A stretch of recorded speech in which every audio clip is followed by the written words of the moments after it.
of Islam. I'll finish by this story.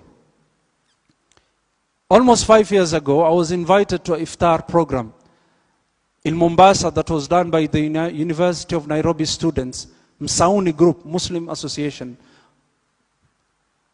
And in Mombasa, I was doing the iftar. One of the brothers that were inviting me and I was giving the lecture, they said, Sheikh, this is a new Muslim. He's one of our lecturers. He became a new Muslim. Doctor, they say his name is Ibrahim. He chose the name Ibrahim. So we communicated and exchanged numbers. That was in Ramadan, 5 years ago. On the day of Eid, I saw a lot of missed calls from him. And I wondered what was going on. I returned his call later on. And he said, Sheikh, I was looking for you all day. Then I told him, sorry, I was busy with my family. Tell me now that you have my intention. What is it? He said, Sheikh, I have a situation. I want to change my name from Ibrahim to Qasim. I asked him why. He said, I sent some gifts to my mother and she received them a day before Eid. So she went and took them from the day of Eid. The day of Eid, she got the message and she went to the bus and she took the gifts. And she called her son and said, my son, I got the gifts. But what is the occasion? What is the occasion? Then he said, Mama, here in Mombasa, we are celebrating Eid.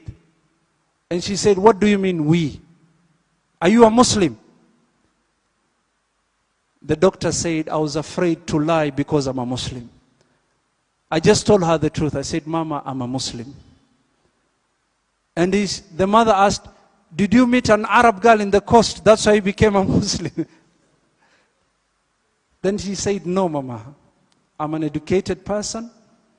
I'm a Catholic. I was a Catholic. I did a lot of research.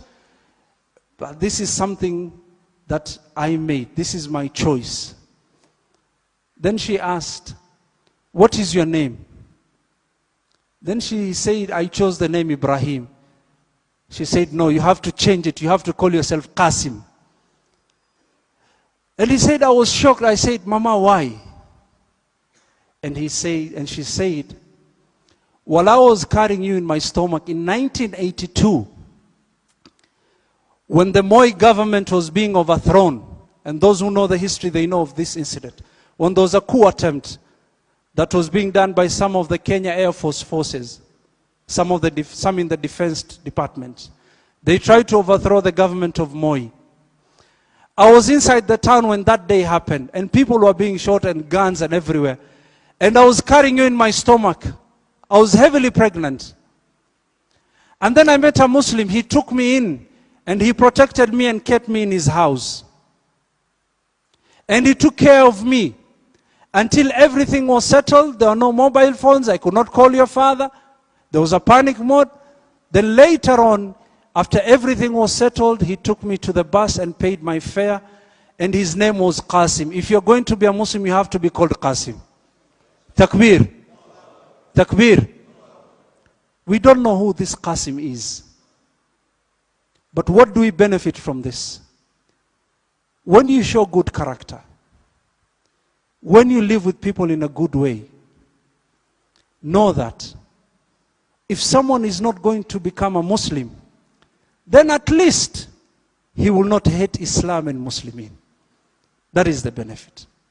Now ask yourself, you being an ambassador of Islam, do you make people love Islam? Or through your character you make people hate Islam?